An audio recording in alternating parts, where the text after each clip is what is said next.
first of all, I want to start by thanking Stephanie and the comrades for Solidarité for inviting me to hear. It's a privilege to be here to hear of your struggles in various parts of Europe. So that's been a really important learning process for us in the context of how to build mobilization for feminist strikes in the US. So thank you for allowing me to be part of that important conversation. I want to thank particularly the comrades who are doing translation work, who have been doing this work since the morning. So thank you very much for making available this sort of political understanding across languages. I want to, in this workshop, we are addressing gender violence and the question of sexual violence. I want to talk to you about the Me Too movement as it transpired in the United States. But before I do that, I want to talk to you about the framework into which we as Marxist feminists need to talk about Me Too. So it's not enough to just talk about Me Too, we need to discuss the framework.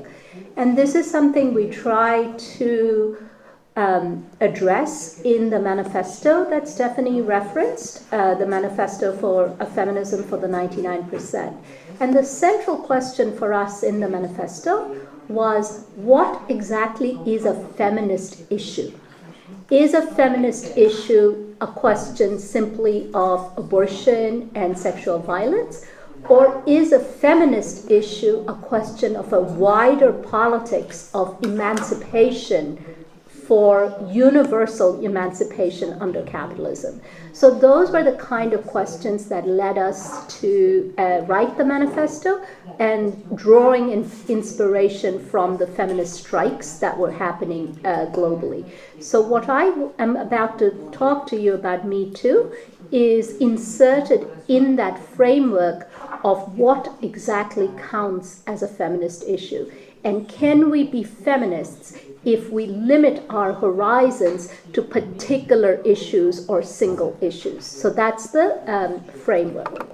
So the first thing to say about the Me Too movement as it turned out, as it unfolded in the US, was this. It wasn't a shock to women to know that powerful, violent men use their power to be violent. So what was shock was mainstream newspapers covered those stories. The information itself was not a shock to most of us as women. What was also shock was that a major newspaper was willing to throw open doors and expose the man within, whose power lay in his ability to keep such doors closed for decades. What was also shocking was that these utterances and voices from women actually resulted in actual resignations of some powerful men. Within 24 hours of the first tweet that went out on Me Too, 40,000 women had responded to that first tweet, to just give us a sense of the extent to which women responded to the idea of, I have also been a survivor of Me Too. And the numbers kept growing. One of the things that we need to keep in mind about these numbers is not the numerical value, because statistics have always existed about sexual violence. There are various institutions and organizations whose sole job is to record numbers of sexual violence and gender violence. So in the US, we have the US Department of Justice, various law enforcement agencies, various NGOs such as Rape, Abuse, and Incest National Network. So the job of all these institutions is precisely to record numbers. So the numbers was not the big deal of Me Too. What was the big deal of Me Too is what I say managed to de-statisticize women, that it was no longer about numbers.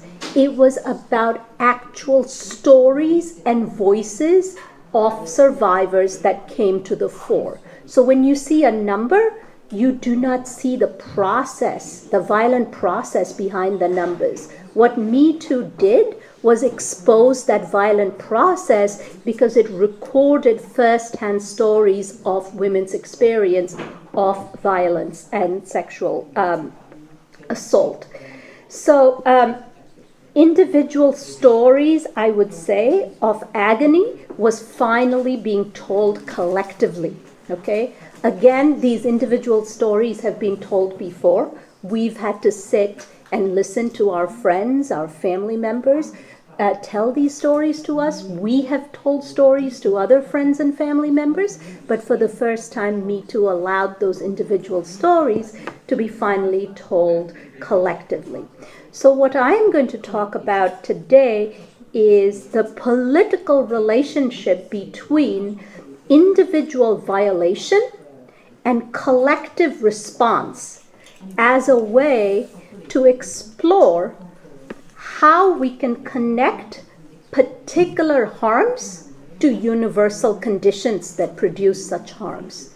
Are the harms that happen to us simply a matter of individual violence, or is it a matter of a universal system that produces the conditions for such violence? So that's part of what I am going to trace here. So any discussion of sexual violence, particularly of Me Too, must first acknowledge that the deeply autobiographical testimonies of sexual violence by women actually trace the biography of something else in the case of Me Too, and that is the biography of the workplace, that it tells the story of working conditions that these women faced. Nested within the accounts of personal violation lies yet another secret, the stunningly dictatorial nature of the workplace that is being, perhaps for the first time, discussed openly and loudly in public in the US anyway. It shows the normative nature, that the absolutely naturalized, normalized nature of the boss's control over workers' lives, reproduced each day through the power he holds over employment, and which is enforced every day through various forms of intimidation.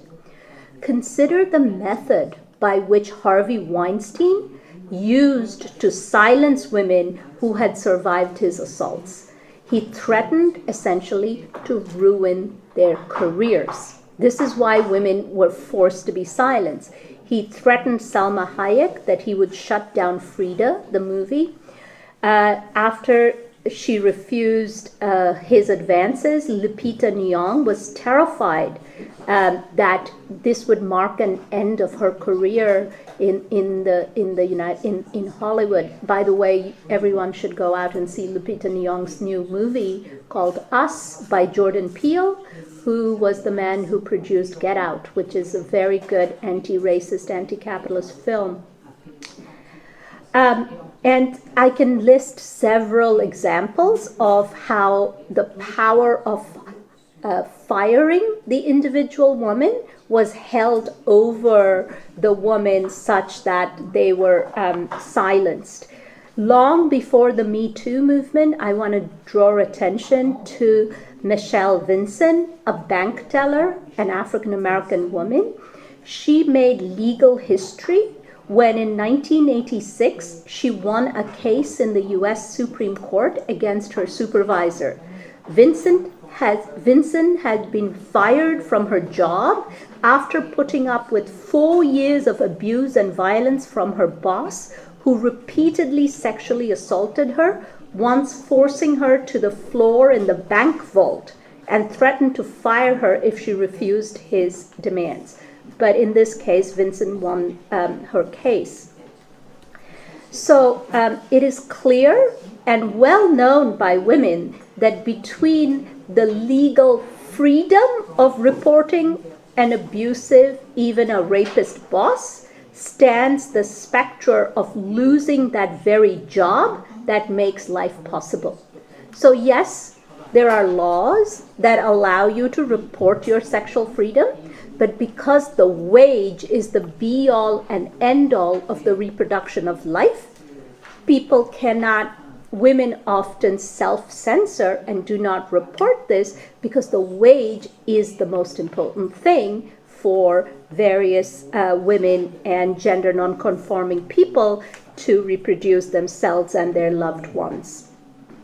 So in 2016, the Equal Employment Opportunity Commission, this is not run by Marxists. This is a very, mainstream reporting agency that reported that 90% of workers experiencing harassment do not take formal action.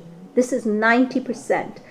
And this is also a finding that the most common workplace response was to, quote unquote, avoid the harasser. So this is 75% of the response of working women and working, especially queer folks, is to avoid the harasser.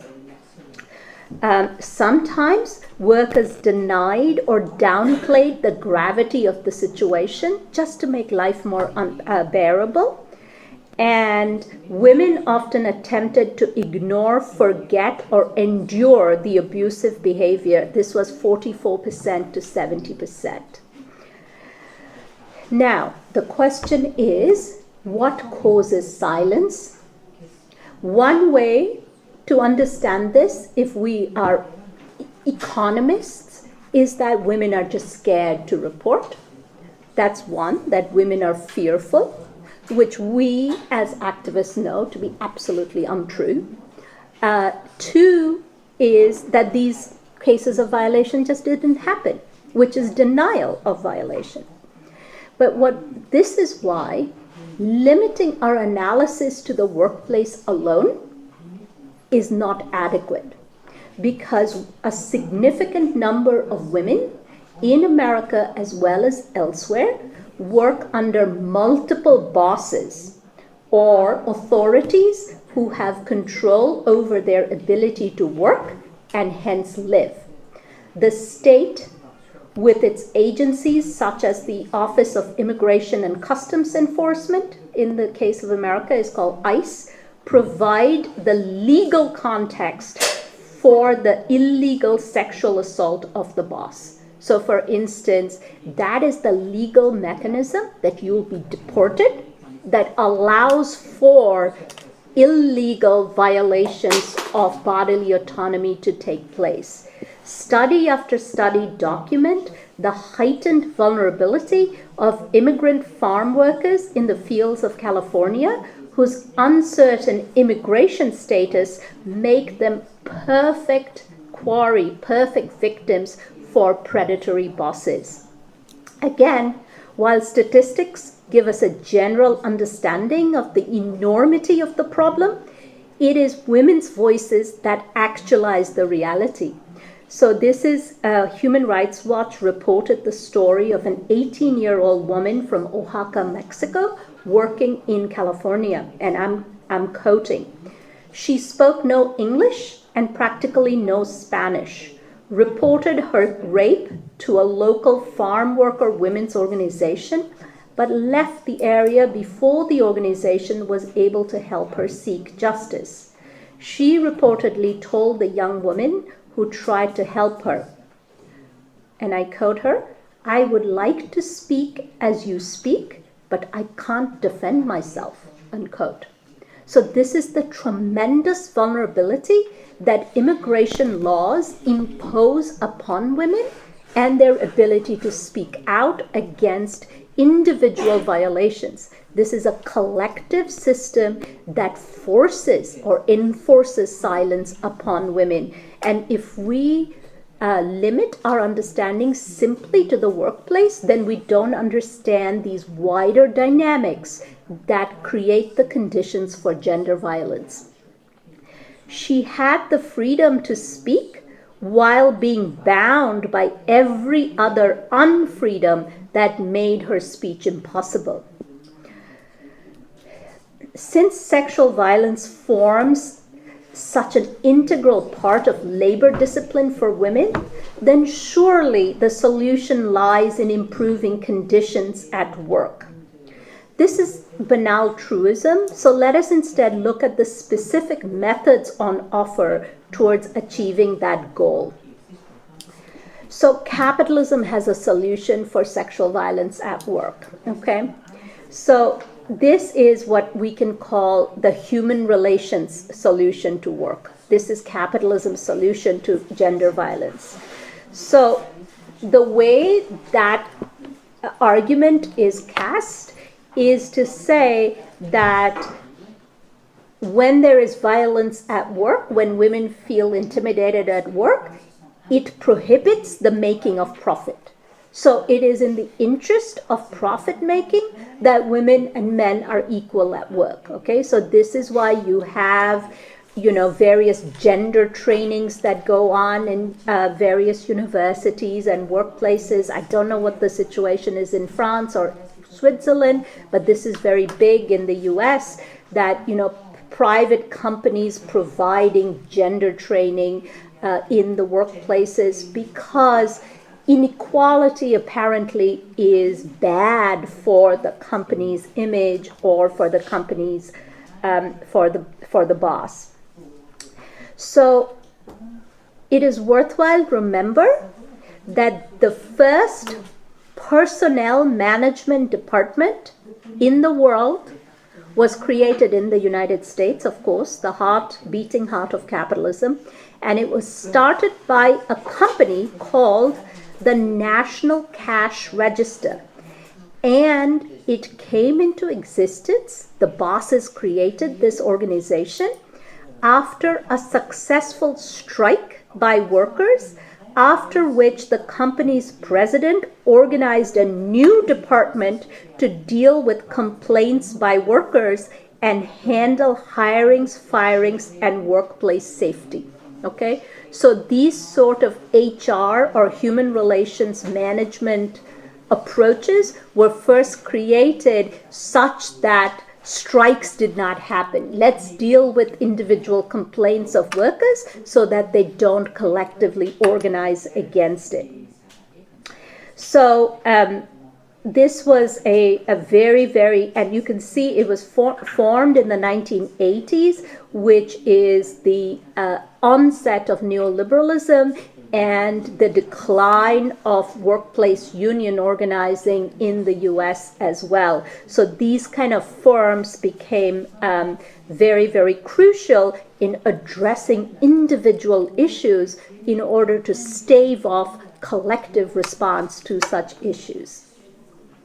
So we can talk about building union power, building workplace solidarity, building workplace collective action to address gender violence as a very important step towards addressing this problem, certainly.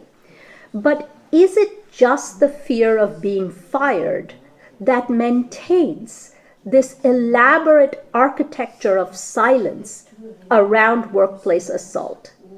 If we see the workplace as the only disciplining space for women, then we miss the material relations that bind the place of work to the spaces of home and life. And we can thus miss the fears and resolves that arise out of that necessary but dangerous mutuality. What women urgently need to speak out against their abuser, what they really need in order to speak out against their assaulter or abuser, is security. A woman needs to feel secure in order to speak out against sexual violence. This security must be understood in the most expansive and socialized sense. Not just the security at work against possible retaliation, but also the security of a robust infrastructure of social services that will catch her as a safety net if she does get fired, tide her over, and sustain her family till the next job. While the first, security at work, can be attained through unionization, the latter needs much wider, society-wide, often anti-systemic struggles. A traditional union draws its boundaries of authority at the doors of the workplace. But what good is a union contract for a survivor of sexual assault if immigration authorities raids her home and threatens deportation? Even if she has a good union contract, it's not going to save her from that. A fighting union, if we are going to rebuild the labor movement in our times, then the labor movement must unite the struggles at the point of production with the wider social inequalities that produces such struggles. Women do not struggle for a higher wage for the sake of the wage. They fight in order to afford a better life for herself and her loved ones. Similarly, the union cannot simply fight for her job security in the face of harassment. Battles that ensure the reproduction of life, the struggle for universal health care, free education, public transport system, need to be led by unions if they want to be trusted in the workplace, for it is those social conditions that provide the preconditions for women to speak out against individual harassers. It does not take too much imagination to guess whether a union that fights for reproductive justice or migrant rights will be more or less effective than a union that supports anti-migration policies or is hesitant about abortion. So even the union movement, if we look at just the union movement, cannot simply be about wage struggle alone. Unions that do not understand this fundamentally dictatorial nature of the wage form under capitalism, that the wage is the sole mediated route to life, do not understand the rich, complex, and necessarily contradictory reasons that motivate working class people, the poor, and especially women and queer people to fight. Okay? Who can forget that vivid moment in Émile Zola's Germinal when a food merchant who had for years forced women to have sex with him in return for food finally faces the judgment of rioting women. These women in the novel castrate him, brandish his penis as a trophy, and yell, and I quote from the novel, "That's the last time you shove that up our daughters. No more spreading our legs just so we can each have a loaf of bread," unquote. While it is the fear that the loaf will be taken away force women to bow before the wage form, and also the abuses that such wage form brings, it is also often bread or water or the fight for housing that motivate women to finally break enforced silences. So we should not look towards only struggles that originate in the workplace, but we should look at struggles for social reproduction of life, such as for clean air, for clean water, that may actually incite struggle in the workplace. In other words, there is no dominance, there is no telling where struggle is going to erupt next, but the point is to join the two struggles from the point of production to the larger area of social reproduction.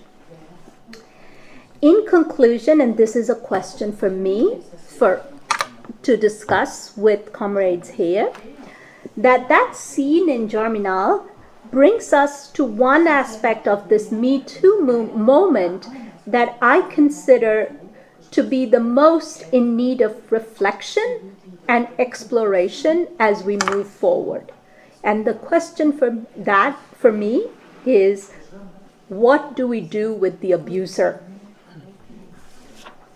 The question is most sharply posed when Rosemary Aquilina, the sentencing judge for Larry Nassar, who was the Olympic team doctor for a host of young students, and who was a serial abuser. So when he was finally convicted, the judge said that I hope, she was a woman judge, and she said, I hope the kind of rape and abuse you've visited upon your young victims, I hope those kind of abuses are visited upon you in prison. Okay? So that was her statement about Larry Nassar. This issue has often been posed as a struggle between carceral feminism, a feminism that says that if you have committed a crime, you belong in prison. So carceral feminism versus a feminism that upholds restorative justice. Okay, so this is a debate that we often have. I think that we are confronted with a very complex situation because of the very nature of bourgeois law and bourgeois justice. So the capitalist legal system forces us to choose between the imprisonment of the rapist or assaulter as justice for the victim and survivor. Okay, so there's one choice, that we imprison them. And then the second choice is that the rapist is pardoned or let off due to the profoundly sexist, racist nature of the justice system. So if a man is convicted of sexual assault, as feminists, we're confronted with two questions. One, should he be put in prison? And second, if he's not put in prison because he's a white man, how do we feel about it? Like Brett Kavanaugh was nominated to the highest judicial court of the United States when there was clear evidence that he obviously was a sexual assaulter and harasser. So should we call for Brett Kavanaugh to go to prison and call for him to be assaulted in prison? Or should we call for him not to go to prison? So it seems like an impossible choice between what justice do we seek for the abuser, prison or for him to escape prison? So both seems like a very difficult choice for Marxist feminists to confront. What do we do with the abuser? So many theorists, like philosophers, Michel Foucault's, powerfully documents that the kind of changes that happened in the discourse of justice as capitalism began its journey in the European world. So the modern world moved from disciplining the accused by, hanging or huge, spectacular punishment of the accused that happened in the pre-capitalist world, from that moved to a more carceral, disciplining sense of punishment, right? So we try to reform the person rather than execute the person or torture the person. So this borrows, in a way, the pardon, grace idea of the prisoner is borrowed from an older discourse of Christianity, pardon and grace, but only in the bourgeois juridical sense, right? So the socially rooted sense of God's grace that existed in a pre-capitalist world has been drained of both its symbolic and actual powers, because in part both crime and punishment are thoroughly rooted in the individual rather than the social. So we've lost a socio-moral language of pardon and, of course, of grace.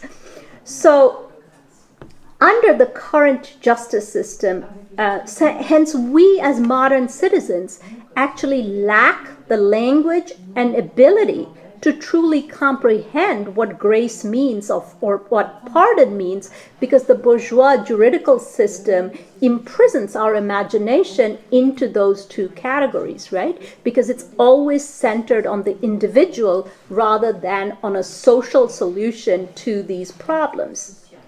So under the current judicial system, perhaps capitalism will always force our approach to the individual abuser as a choice between doubt and irresolution. Like, I don't know whether I am happy when he goes to jail or whether I'm happy when he escapes prison because he's privileged. Do you know? So that's the dilemma we constantly face. And perhaps we need to have collective conversations about an abolitionist feminism in order to truly address the dilemma of bourgeois juridical choices. However, till such an abolitionist feminism breathes life, we can at least resolve this: that while the question of forgiveness for the individual abuser can be reflected upon, can be discussed in collective spaces, the system that produced him, that protected him, and that enabled him can never be forgiven. Thank you. You answer for the first round? Sure. Yeah. Sorry. Okay. So I'm going to start with the comrade right here who talked about money in what kind of money is invested. So I can give you the example of the United States. I have worked for 12 years. I volunteer at my local domestic violence shelter. I just do it as a thing. And one of the things that is remarkable about the funding is that there is no funding to house the women, but all the funding to actually for criminal persecution. Okay, so criminal persecution is the one that gets the most funding, but for housing the woman who's been through is like minimal funding. Okay, and I suppose the response is the same. I am from and grew up till my 20s in India. And so I work very closely with Indian feminists today as well. And after the 2012 rape case, which was widely publicized, the response of all political bodies was to securitize the streets, to make the streets safe, which is putting in lots of policemen in the streets in order to make it safe for women. So that kind of investment. So that is an investment in the wider framework of carceral feminism, right? Where the state and institutions of the state are seen as solutions to gender violence, that they are protective solutions rather than as seen as reproducing the conditions of gender violence, that the state actually is a site of reproduction of gender violence rather than a protection against it, right? So I want to give an example that I just saw, that I just went through. So I'm teaching a class on global feminisms in France for the last week, and one seminar was on gender violence and sexual violence. And a young man from Finland spoke up at my class, and he said that in Finland, the wages between women and men are pretty good. There is a level of equality of wages.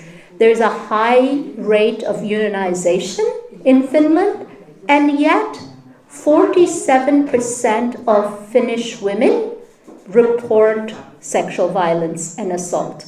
Okay? So this commonsensical, often social democratic assumption that more unions, more social services is going to do away with gender violence need to be questioned by us as Marxists as well. So I said to him, what is your understanding as to why there is so much gender violence in Finland? And he said, why are you asking me this question in a society which has universal conscription for men? So Finland has conscription for men. You have to serve in the Finnish army, and if you don't serve, if you refuse to serve, that is seen as a stain, a stigma on your masculinity, and you have to go to prison for it. So in other words, these are the breeding grounds for particular notions of masculinity and masculine violence, but also generalized violence. How can a society that advocates for drone bombing another country and sees that as something to be glorified, that the man who did it is our best president, that sees imperial power as a source of might, that these kind of countries, how can they talk about gender equality?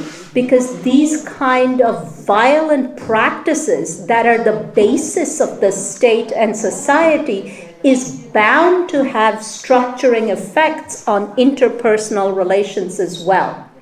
A society that has violent labor discipline sites, such as sweatshops, EPZs, actually reproduce the same kind of violent practices within the workplace that exists in the family, right? So the family and the workplace disciplines of women are very much part of the capitalist social reproduction of both labor regimes and regimes of family. Those two are very, very connected. And so we cannot, in any moment of our understanding of building an anti-capitalist feminist movement, ever depend on the neutrality of the state. We can never assume that the state is neutral. We must always assume the class basis of the state and the institutions of the state and the violence of that. Unless we address that, we cannot address what the real collective solutions are to that. So I hope that answers both of the domestic violence question and how it's related to the wider violence. We cannot expect a society to do away with interpersonal or domestic violence when that society celebrates violence in other arenas such as militarism or labor discipline. That's it. Okay. Thank you so much for the questions and helping me think myself.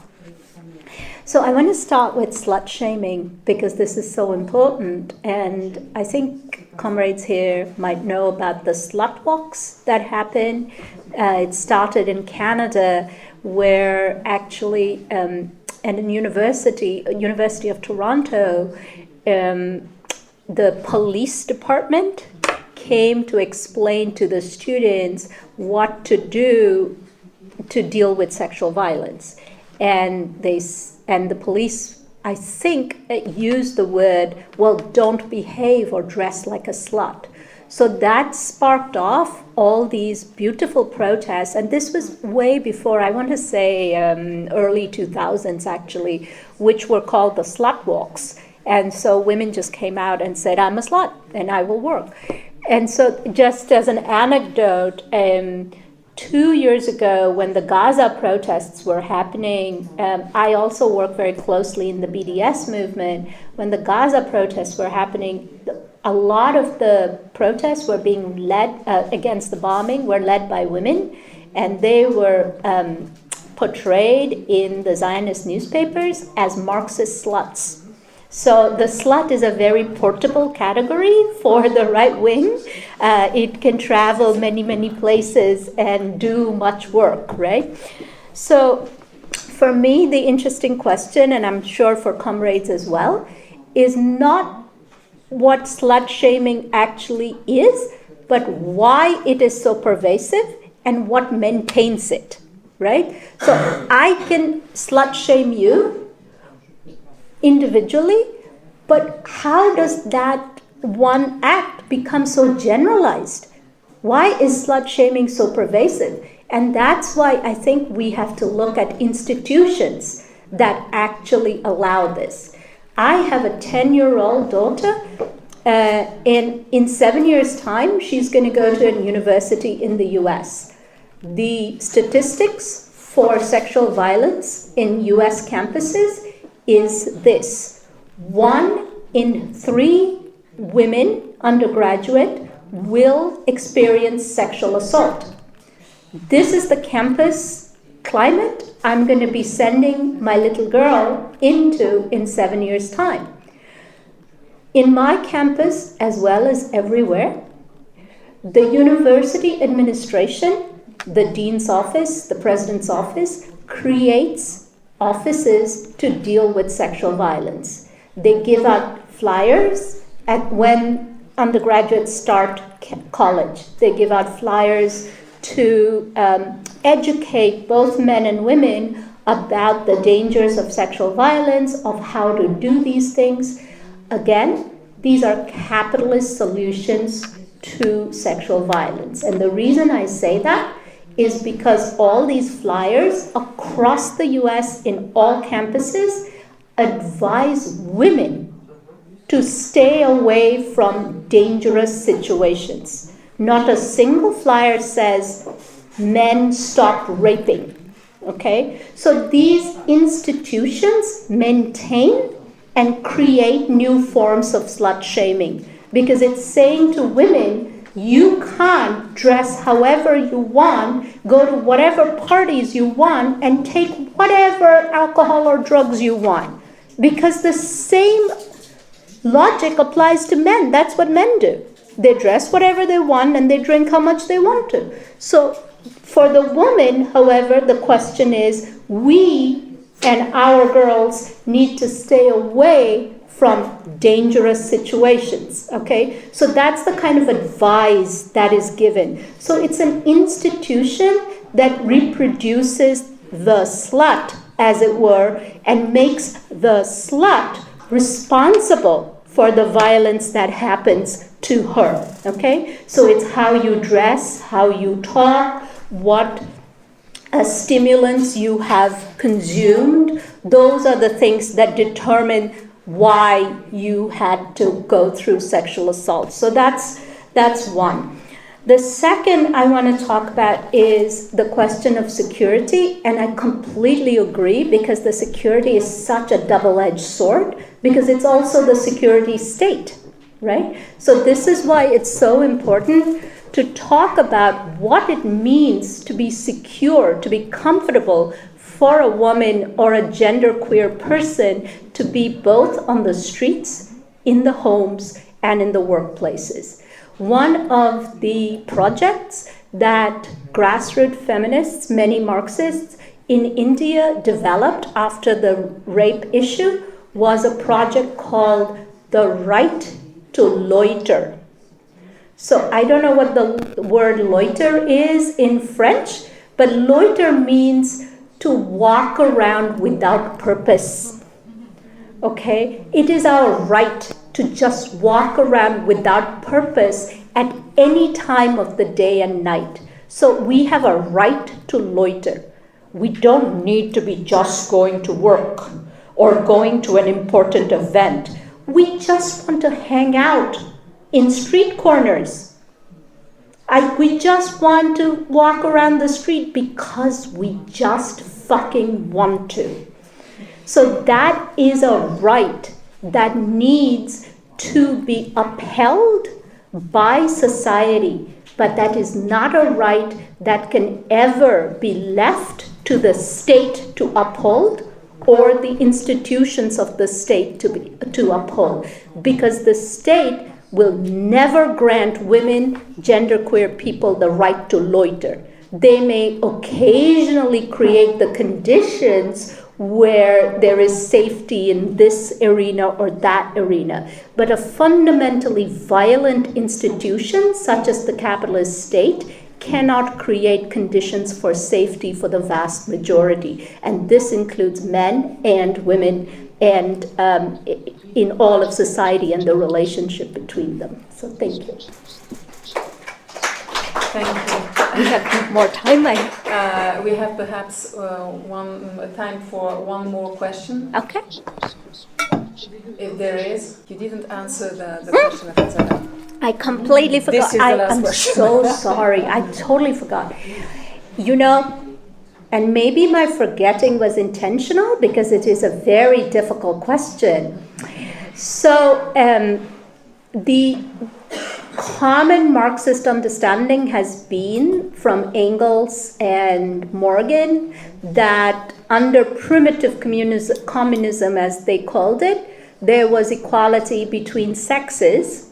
There would not have been gender per se, equality between sexes, so things were okay. But more recent anthropological research shows that there still existed cases of violence towards women, definitely not to the degree that capitalism or feudal society had, but it wasn't free. So my understanding of that is not so much to focus, for as Marxist feminists, I don't think we need to focus on the moment of violence. I think for us, we need to focus on the conditions that create the possibilities of that violence. So if we lessen the conditions of creation of that violence, then violence becomes an arbitrary thing that may or may not happen if the conditions do not exist. It's the same as several kinds of affect under capitalism. Human beings have different emotions. We are both selfish and collaborative. But under a particular system, it is our selfishness that is rewarded and our collaborativeness that is punished, right? So even in an equal society, I may get angry with her and hit her, but there would not be a systemic reason for me to be violent towards her on a systemic, repetitive, and reproducible manner. So in other words, if we talk about the conditions that produce violence rather than the act of violence itself, then we can perhaps talk about a prefiguring what a society without that kind of systemic violence might look like. That does not mean that in certain points in that society, some individual will not commit an act of violence, but it means that there would be no systemic basis to do that on an ongoing manner. And there would be no rewards for it. In fact, there would be spaces where that can be addressed in a restorative way for both parties. So that's the way I think I would answer that question, simply because the evidence of a completely nonviolent society just doesn't exist in the historical record. So, for instance, if you look at Native American societies from, again, the record on Native American societies is only through colonial records, right? Because that's the first recorded history. So, for instance, we know that Native American societies absolutely did not believe in corporal punishment for children. Okay, that children could not be hit in these societies. So when the French missionaries went into North America, they had to teach Native American parents to hit their children because it was a way of establishing order. And it was the same for establishing order for monogamy as well as disciplining the wife. Right? So these kind of practices were introduced by the colonial regime onto these societies. We have evidence of that. But we lack, in sociological terms, we lack absolute guarantee that there have been no evidence of violence in these societies prior to colonialism. But what we can say is that it wasn't systemic or regular. Okay, so again, we're looking at what makes it possible to make these individual acts into regular institutionalized necessities for a system to survive. Does that answer your question? Okay, thank you. So, je remercie. Thank you very much. Thank you.